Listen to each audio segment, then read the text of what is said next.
said, or have you been making okay into perfect, and now you're surprised that it isn't working out? Mm-hmm. Which I believe happens to a lot of us. I mean, over 50% of people who are married have experienced a divorce. Mm-hmm. So, and Beth, does this make sense to you? Garbage in, garbage out. Yep, sure does. Because it seems to me as I listen to you, it's what you're taking into the marriage is what you're going to be taking out. And what I hear from you is that there's a lot of really difficult homework, and it's a choice to do this homework or not. Mm-hmm. And I created the book because a lot of people, said to me, I want what you have. And I went, well, if you really want to roll up your sleeves and dig into the garden, you can make a beautiful garden for yourself, but you don't want what I have. You want to create that beautiful sacred garden that you know exists inside of you. I love the way that sounds. That exists. It's already there. It's already there. It's already there. But we have to tend our own garden. We can't walk into a garden with a person and not even know what we're bringing into it. We don't know what tools we bring into it. We don't know what flowers we bring into it. We just sit there trying to weed. So I also find a lot of people become, the two-bit player in somebody else's screenplay. Somebody else has this big life, and then they feel very unfulfilled and unsatisfied. And that's why I want them to create their own garden. I want them to till that soil inside of themselves because it's there, like anything else. It's worth it. It does take work. Beth, as I'm listening to you, several things and elements of my life are coming through my head of my own story. And you're right. It really does require a lot of homework. It's a very active choice to pick up your own life and start to walk. Beth, the feedback that you received from individuals who have read your book, what has the response been overall? And the second question is, does it matter what stage of divorce you're actually in to benefit from your book? Those are great questions because, I've gotten a lot of really positive feedback. As I said earlier, I actually had somebody mention it saved their marriage, but I've gotten amazing feedback. And I've been teaching this work, so creating the workbook was just, for me, the second step of doing these big groups, and I do day-long retreats all over the U.S. So I've always gotten very positive feedback, but it hasn't always been easy. Initially, when I talk about losing the story and learning the lesson, I challenge my readers and I challenge the clients or people that are in my groups that they're not allowed to talk about the story of their divorce to anybody but two people, and they're not allowed to talk about it to their children. I get a lot of flack for that initially because people are really invested in their pain story. We like to meet each other with chocolate chip cookies at our wounds and go, yeah, I know how you feel, me too. But when we dig in a little deeper and I have them check in with their body, I have them tell me when they're talking about that, does that deplete them of energy or does it really give them energy? Do they feel really excited and happy and good? Or do they feel vindicated but sad and not so great in their physical bodies? Good question. And I will say 95% will say, no, I don't feel so good in my body. But it's true, I've been wronged, or but it's true, I've been this. And I'm like, would you rather be right or would you rather be happy?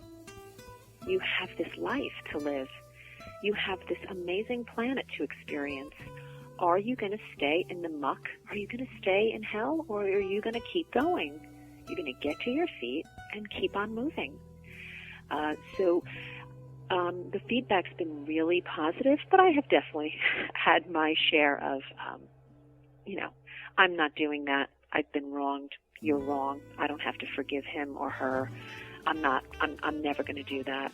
And that's also their choice to not do that. And it makes me feel sad for people when they are unwilling to do that, because I know that there's a huge life out there for them. And it's not going to happen for them in that state of mind. Well, yeah, because it's everyone's choice. I mean, if I go out to a field of horses and I find a nice big pile of manure and I start sitting in it, it's my choice. Yeah. And if I continue to sit in that manure, it still remains my choice. Saying your story, I always, one of the things, I'm a very no-nonsense coach. I'm a no-nonsense facilitator. And I also ask my clients, so yeah, you sit in that manure. I love that metaphor, by the way. How many people want to be hanging around with you? You're shocked that you can't seem to find a new relationship or stop it. The best job. Beth, please, What? I have a bunch of fly friends. Right. And that's why you're all staying in this misery, and you're complaining about your experience, and you're pointing the finger, and you're not seeing that there's three always pointing back at you. And you're wondering why, life isn't serving you, and you're not, you don't have the best life you can have. Or I get more people that tell me I know exactly what I don't want in my next partner. I'm like, well, that's a perfect way to attract that into your life. Focus on what you don't want instead of focusing on not only on what you do want in somebody else, but what you are to yourself, to this world, to your higher power. And you will just continue to attract that into your life. So when you focus on those things, you don't have to worry about your perfect partner, because that person will come in, even in the form of friendships and job opportunities and other experiences. Well, yeah, I mean, if you just even look at your energetic field that you're generating, when you start to generate higher levels of emotions, on a constant basis, just not once in a while, but starting to live in a higher level of emotional frequency with love, compassion, trust, understanding, being higher levels of emotional patterns. Well, guess what? I'm going to be attracting more people of trust and understanding and compassion. Exactly. And what will happen, and I think this is also, again, a scary thing for people, is there will be relationships in their life besides their divorced partner that fall away. And so we hold on to things.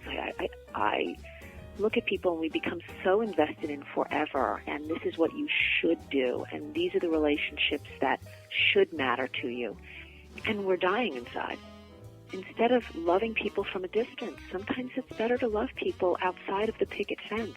You know what, you can't be in my garden, but I can love you over there as a fellow traveler on this planet, and it's safer for both of us. And authentic. I love you.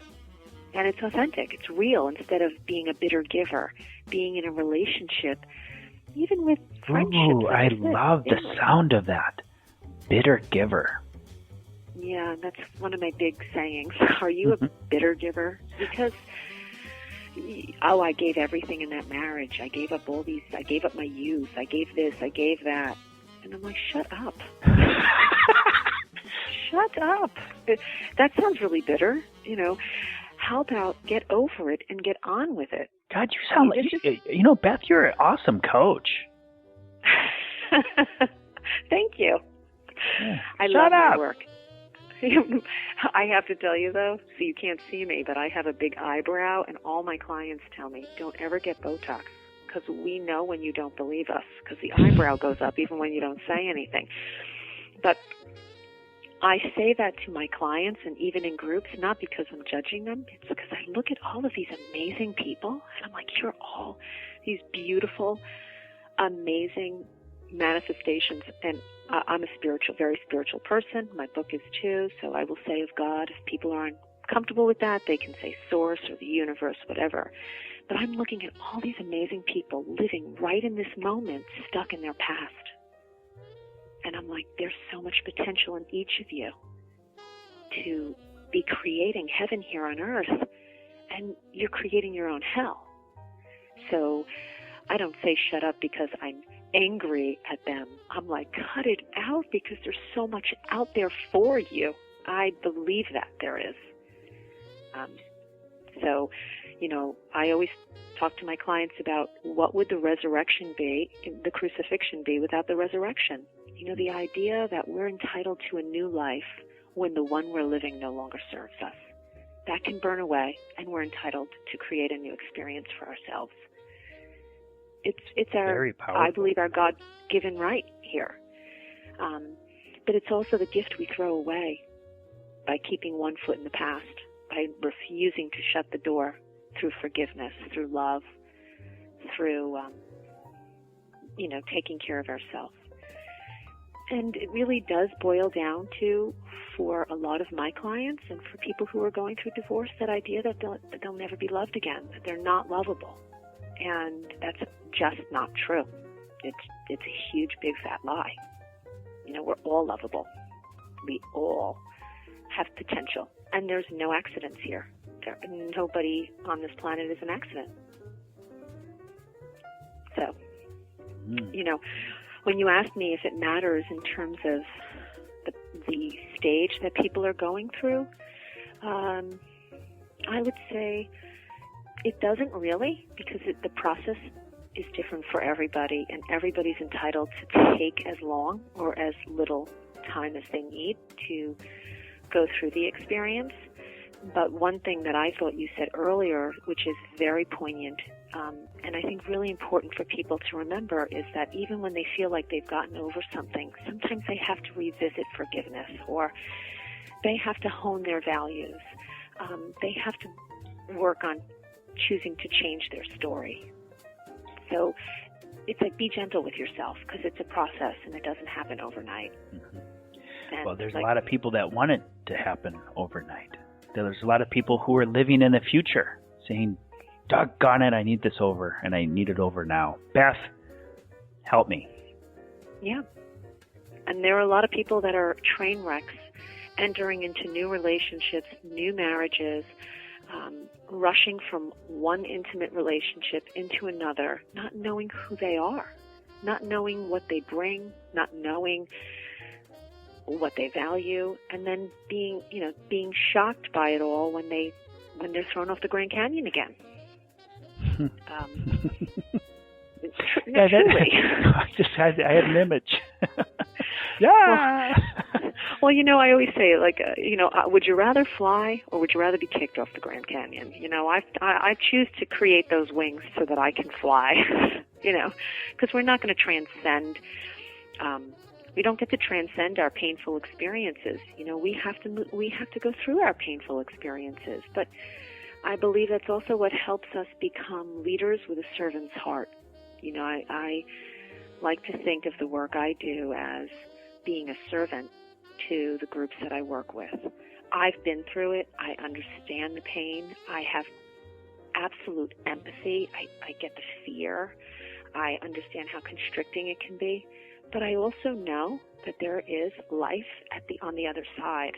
And if you do the work, it's so much better than being in that hell. Beth, I'm just going to mention something to you. I'm not going to challenge you. I'm going to mention something to you.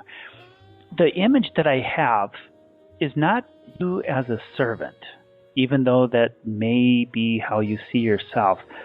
I have an image of you as you being a friend to the other person. And it goes back to what Jesus says. I no longer call you servants, because servants do not know what their master is about.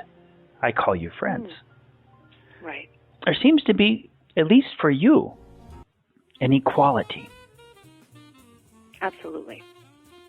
All the way from your majesty that you hold within inside your heart, and all the way down to the bottom human elements of experiencing regret, guilt, shame. You offer it all. And within that entire package seems to be friendship. Your book seems to have a wrapping of friendship around it, that you're extending your hand as a friend to not only